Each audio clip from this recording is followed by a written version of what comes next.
Bismillahirrahmanirrahim. Assalamualaikum warahmatullahi wabarakatuh.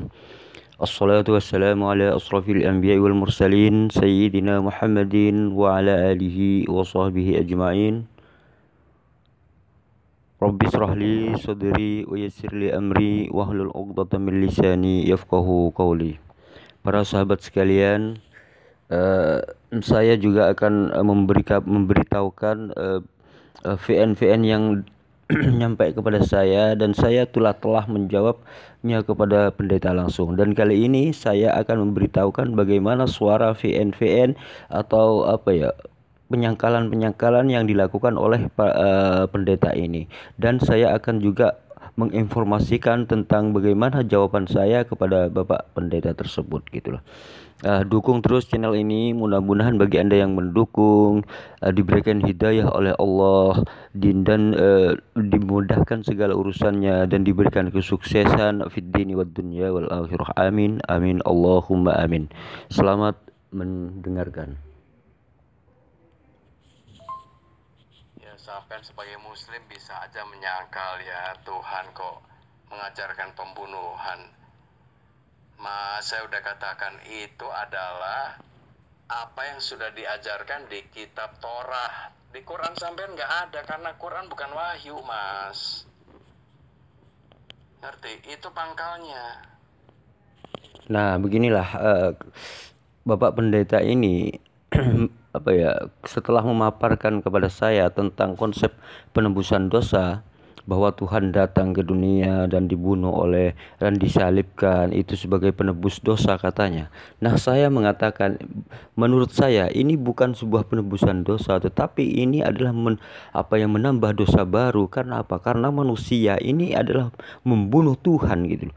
Manusia melanggar aja sudah dicap sebagai pendosa, dan ini Tuhan menyuruh manusia untuk membunuh Tuhan. Ini kan Tuhan sedang mengajarkan pembunuhan, maka ini tidak bisa ini bukan manusia yang dibunuh, tetapi ingat, ini Tuhan yang dibunuh gitu loh. Melanggar perintah Tuhan aja ini sudah dicap sebagai dosa yang tidak terampuni oleh orang Kristen. Bagaimana kalau manusia membunuh Tuhan gitu loh. Ini menurut saya bukan menebus dosa, tetapi malah menciptakan dosa baru yang lebih parah daripada Adam. Itulah yang saya jelaskan kepada Bapak Pendeta ini. Dan kemudian inilah tanggapan Bapak Pendeta tersebut gitu loh. Naik terus, lanjut. Kalau di kitab Torah yang namanya imamat itu ada korban penebus dosa. Memang aturannya begitu, kalau manusia sudah berdosa nih, kan hidupnya udah hilang. Dia akan masuk ke dalam kematian yang kekal atau selama-lamanya mati. Itulah kematian di neraka.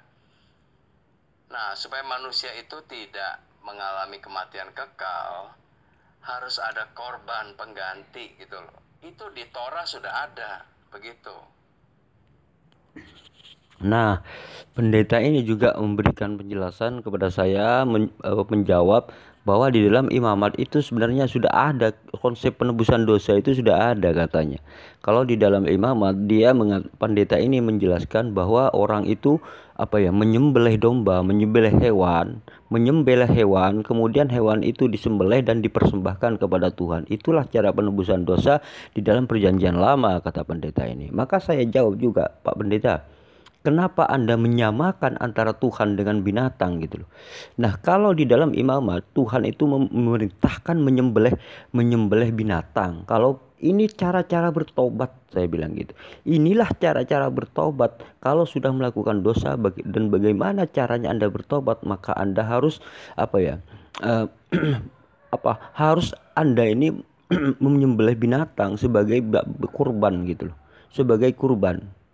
Ini kalau di dalam Islam disebut dengan membayar fidyah atau membayar kafarah gitu loh. Ini bukan membayar dosa waris, bukan. Ini bukan membayar dosa waris gitu. Artinya tidak ada istilah membayar dosa waris, ini tidak. Ini hanya sekedar membayar kafarah atau membayar sesuatu yang tidak bisa dia lakukan, dan perkara itu wajib dilakukan kemudian tidak bisa dilakukan, maka dia itu harus mengganti kafarah atau membayar orang lain kalau bisa gitu loh. Nah, hal-hal seperti ini di dalam Islam juga ada, Pak Pendeta, saya bilang gitu. Ini membayar fidyah, membayar kafaroh namanya. Inilah salah satu cara taubat. Juga ada di dalam Islam ajaran seperti ini, yaitu hewan yang dikorbankan. Nah, di dalam ajaran Kristen kok malah Tuhannya yang disembelih, Tuhannya yang dikorbankan. Ini kan apa ya? Semakin membuat manusia berdosa. Melanggar aja sudah suruh bayar. Kok ini malah Tuhannya yang disembelih gitu loh. Tuhannya yang dikorbankan. Ini menurut saya ini apa membuat hanya menciptakan dosa baru. Itulah jawaban saya kepada Bapak Pendeta ini. Next, lanjut. Ngerti ya? Itu di Torah sudah diajarkan begitu. Kalau manusia sudah berdosa, harus ada darah yang dialirkan untuk menggantikan dosa-dosanya. Jadi orangnya nggak mati. Itulah namanya korban penebus dosa. Nah, hal ini nanti akan diwujudkan waktu Yesus itu turun ke dalam dunia, gitu loh. Nah, disinilah perbedaannya.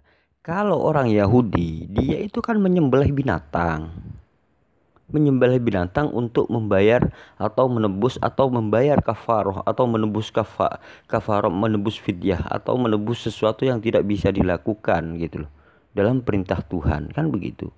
Nah, kemudian orang-orang ini apa ya, menyembelih binatang. Nah, anehnya Kristen ketika melakukan dosa, Tuhannya malah disembelih gitu loh, dikorbankan. Ini kan lucu. Saya bilang, apakah Bapak Pendeta ini tidur saat rapat sehingga apa bangun-bangun mau menyembelih Tuhan gitu loh. Nah, itulah yang saya jawabkan kepada Bapak Pendeta ini. Nek, lanjut terus.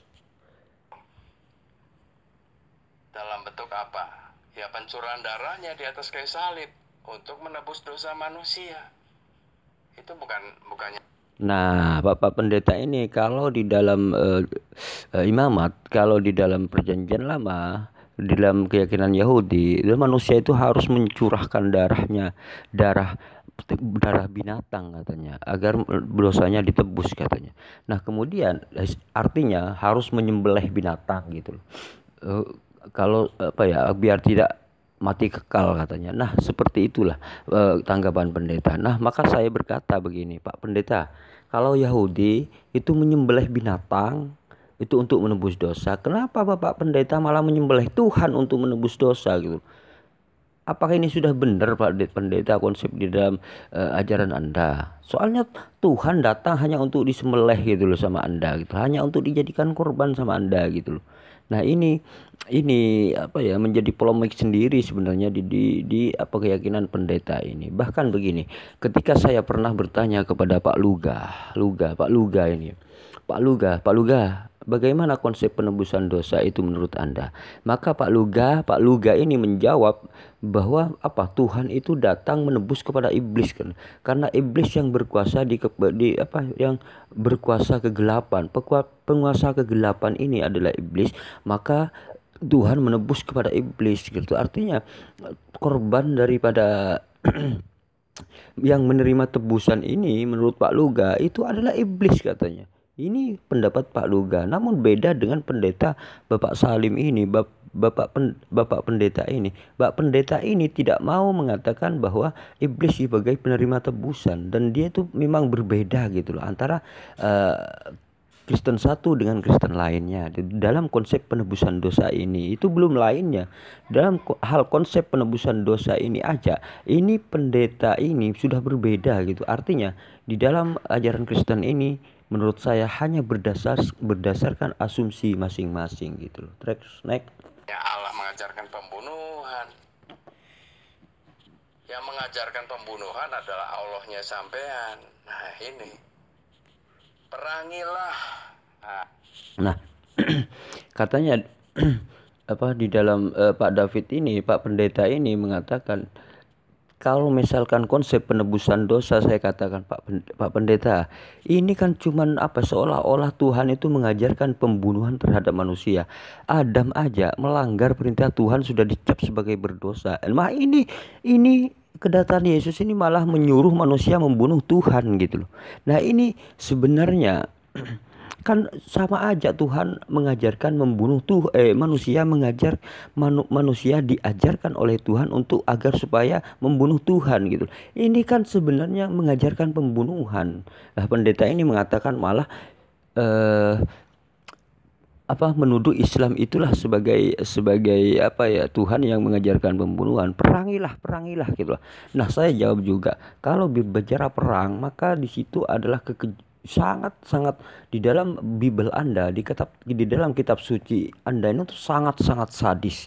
Karena apa? Karena anak-anak, orang tua, wanita hamil, binatang, semua itu harus ditumpas bahkan di dalam apa ya, Matius kalau nggak salah ya, itu juga dijelaskan bahwa apa, barang siapa yang tidak percaya aku sebagai rajanya, seret ke semari, dah tumpas semuanya, bunuh di depan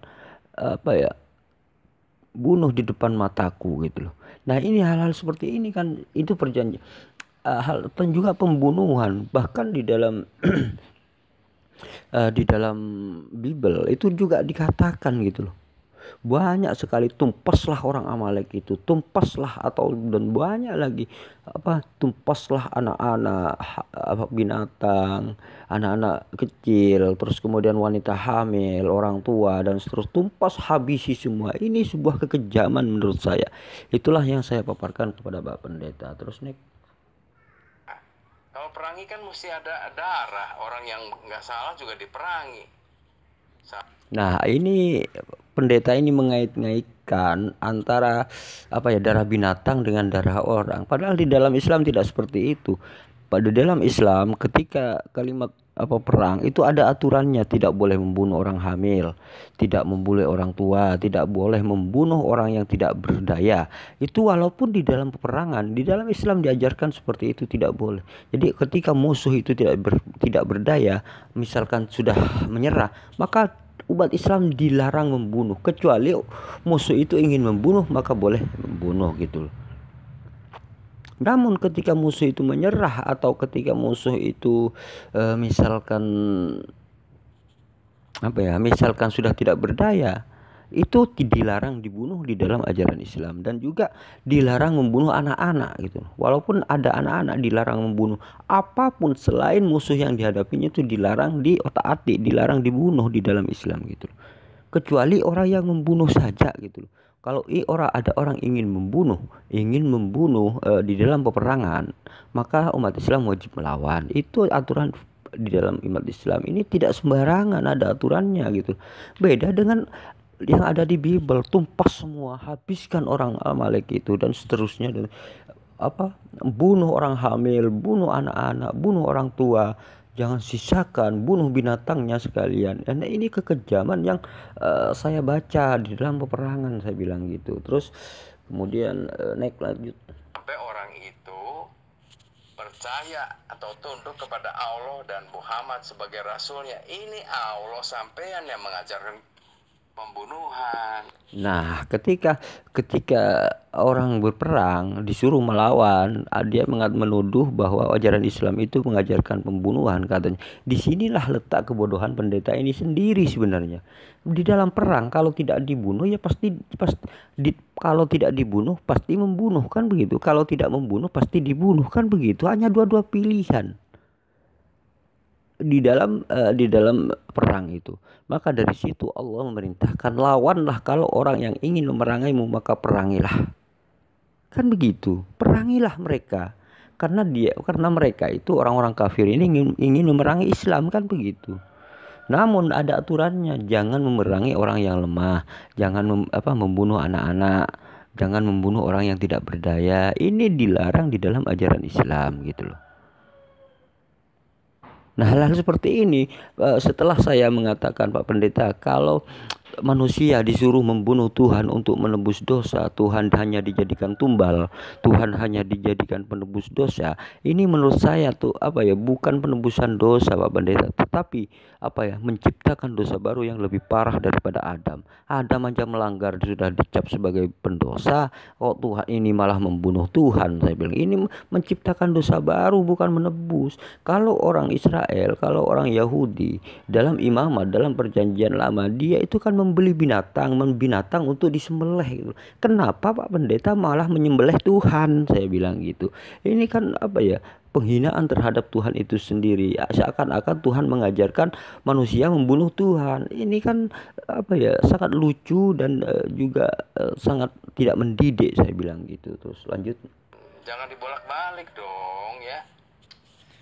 Kalau Yesus datang ke dalam dunia memang untuk mengasihi manusia dengan mengorbankan hidupnya. Itu beda. Kok Allah jadi mengajarkan pembunuhan? Nah, disinilah ketika Bapak Pendeta ini mengatakan begini, mengatakan apa ya? Dia itu Yesus datang untuk mengasihi manusia. Apakah cara mengasihi manusia itu harus membunuh Tuhan? Maksud saya gini. Ibarat gini Pak Pendeta. Ibarat Anda ini punya banyak rakyat.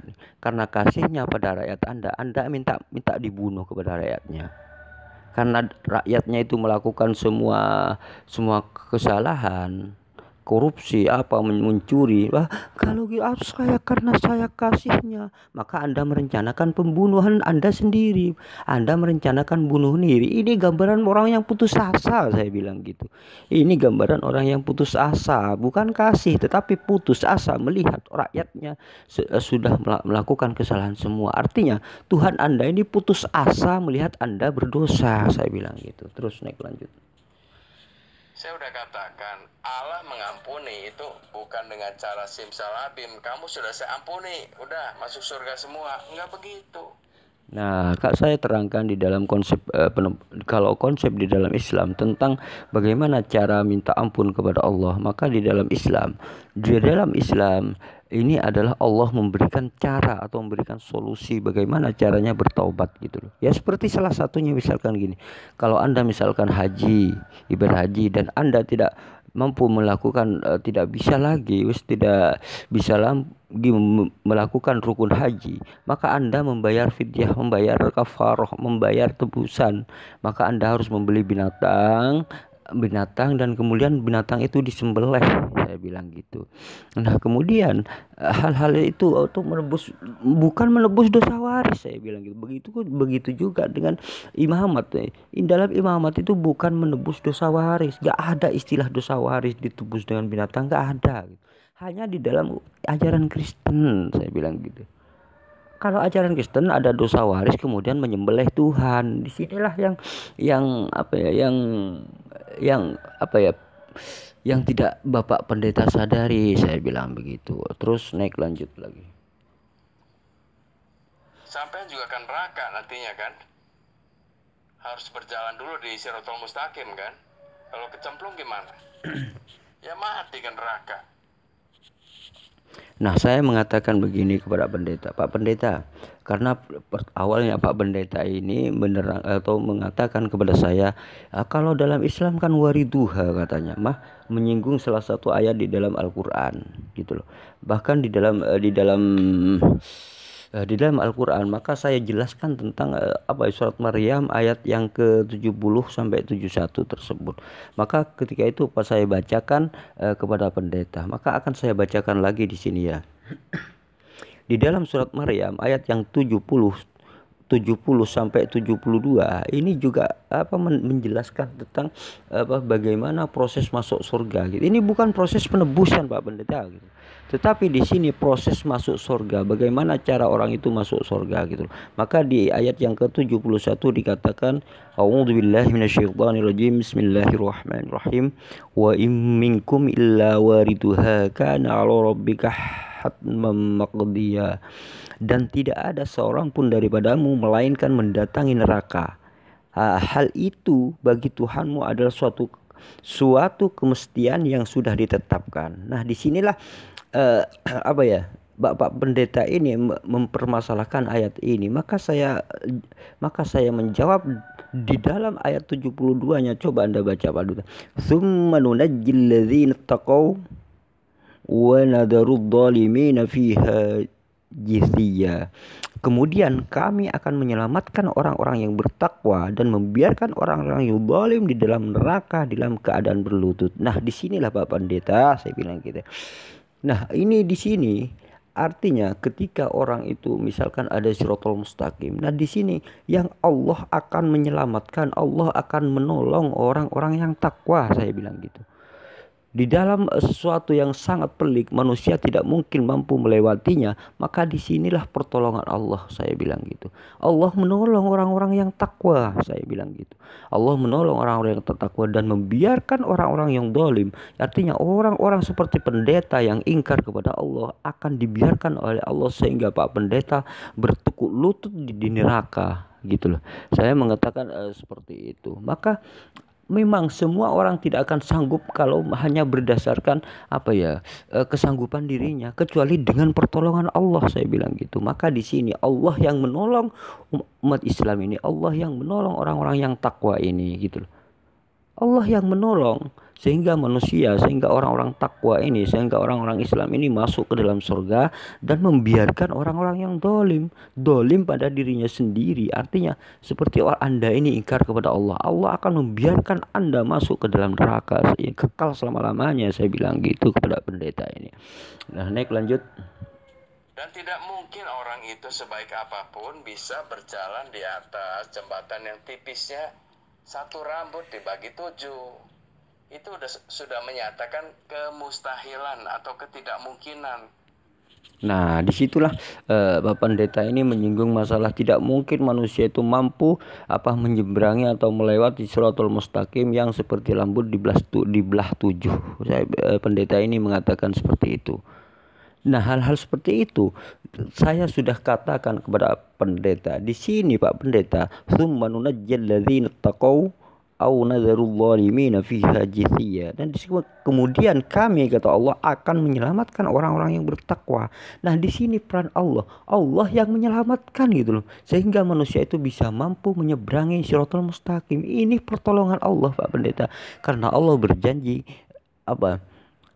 akan menolong orang-orang yang bertakwa. Dan kemudian orang-orang seperti Pak Pendeta ini karena ingkar kepada Allah, maka Allah membiarkan. Jadi tidak mungkin Pak Pendeta ini sanggup untuk melewati tanpa pertolongan Allah, saya bilang gitu. Nah, kalau Pak Pendeta ini tidak segera bertobat, maka Allah tidak akan pernah menolong Pak Pendeta. Pak Pendeta akan tercebur, terperangkap di dalam api neraka tersebut dan tidak akan pernah keluar selama-lamanya, saya bilang gitu. Terus lanjut, Nek. Makanya disebutnya jembatannya tipis seperti rambut dibelah 7. Kemudian ada tafsir lagi, kalau mukmin dengan secepat kilat bisa berlari di atas jembatan itu. Ya sampean percayanya seperti itu, jadi gimana ya? Itu kan seperti omong kosong, Mas. Udah nggak mungkin masih coba mau berlari lagi. Nah, pendeta ini mengatakan, kan tidak mungkin bisa secepat kilat atau apa. Nah, di sini pendeta ini tidak sadar bahwa saya pernah juga mengatakan orang-orang yang takwa ini akan ditolong oleh Allah Subhanahu wa taala. Jadi berkat pertolongan Allah lah orang-orang bertakwa ini bisa menyeberangi sehingga masuk surga, saya bilang gitu. Ini pertolongan Allah. Sudah jelas manusia tidak akan sanggup melewati hal ini, tidak akan sanggup, kecuali kita itu mendapat rahmat Allah, mendapat pertolongan dari Allah Subhanahu wa taala, sehingga manusia itu bisa masuk ke surga, saya bilang gitu. Ya silakan aja, kalau bisa nggak apa-apa ya. Yesus sudah menebus dosa manusia. Yesus berkata, atau Yesus berfirman, "Akulah jalan dan kebenaran dan hidup. Tidak ada seorang pun yang datang kepada Bapa tanpa melalui aku." Nah, sampean gaya-gayanya bisa. Nah, pendeta ini juga mengatakan tidak ada yang bisa datang kepada Bapak kalau tidak melalui aku, katanya. Pak Pendeta, kalau begitu tuh Yesus itu jangan pernah Anda tuhankan, saya bilang gitu. Jangan pernah Anda menuhankan Yesus, karena di sini Yesus hanya jalan, sebuah jalan. Jadi Bapak Pendeta ini jangan pernah menuhankan jalan gitu. Anda tersesat gitu, mengira jalan itu sudah Tuhan gitu. Artinya jalan itu bukanlah sebuah tujuan, Pak Pendeta, gitu. Tujuannya Yesus itu cuma hanya jalan. Anggaplah sirot, anggaplah titian, jembatan. Jadi Yesus itu hanya patut kita injak-injak aja gitu, karena jalan gitu. Seperti itulah gambarannya Pak Pendeta. Jangan pernah menuhankan jalan. Karena jika Anda mengira jalan itu Tuhan, Anda tidak akan sampai kepada tujuan. Karena apa? Karena jalan sudah dikira tujuan, saya bilang gitu. Naik lanjut. Untuk sampai kepada surga atau jannah itu dengan kekuatan sendiri. Orang udah nggak bisa kok dipaksa-paksa bisa. Nah, saya sudah jelaskan, tapi mengeyelnya minta ampun pendeta ini. Saya sudah jelaskan bahwa orang yang di dalam ke surga itu adalah berkat rahmat Allah atau berkat pertolongan Allah. Berkat pertolongan Allah menolong gitu loh. Bukan malah seperti orang Kristen, malah menyembelih Tuhan, ingin ke surga, Tuhannya disembelih, Tuhannya dikorbankan. Ini kan lucu. Bukan Tuhan menolong, tetapi malah disembelih, dijadikan korban. Tuhannya di dalam ajaran Kristen dijadikan tumbal. Ini sebenarnya Pak Pendeta, ajaran dari siapa kok menyembelih Tuhan, kok Tuhan dijadikan? Kalau di dalam keyakinan orang Yahudi, di dalam iman kan dia itu korban itu dipersembahkan kepada Tuhan, saya bilang. Artinya menyembelih binatang dipersembahkan kepada Tuhan. Nah, kalau orang Kristen, kalau Tuhannya yang dibunuh kemudian dipersembahkan kepada siapa? Iya Pak Pendeta ini lagi-lagi tidak bisa menjawab tentang hal itu. Naik lanjut. Nah, ya sampai matinya sampai nggak bakal bisa gitu aja. Ya coba aja silakan kalau bisa. Kamu beramal sebaik-baiknya ya.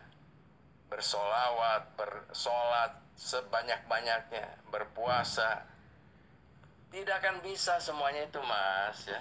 Pendeta ini mengatakan kalau misalkan kita sholat, kita sholawat, kita membaca istighfar dan seterusnya, tidak akan bisa tidak akan bisa masuk surga katanya. Padahal di situ kita sholat itu adalah perintah Allah. Kalau kita melaksanakan perintah Allah, itu akan mendapat pertolongan Allah. Artinya kita itu akan mendapat rahmat Allah.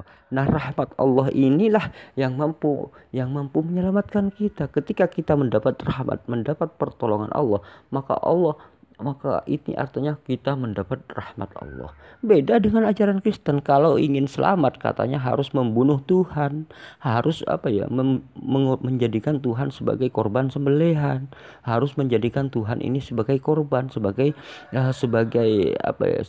seperti binatang gitu. Artinya umat Kristen ini hanya melevelkan Tuhan itu seperti binatang. Karena apa? Di dalam imamat ini kan menyembelih binatang.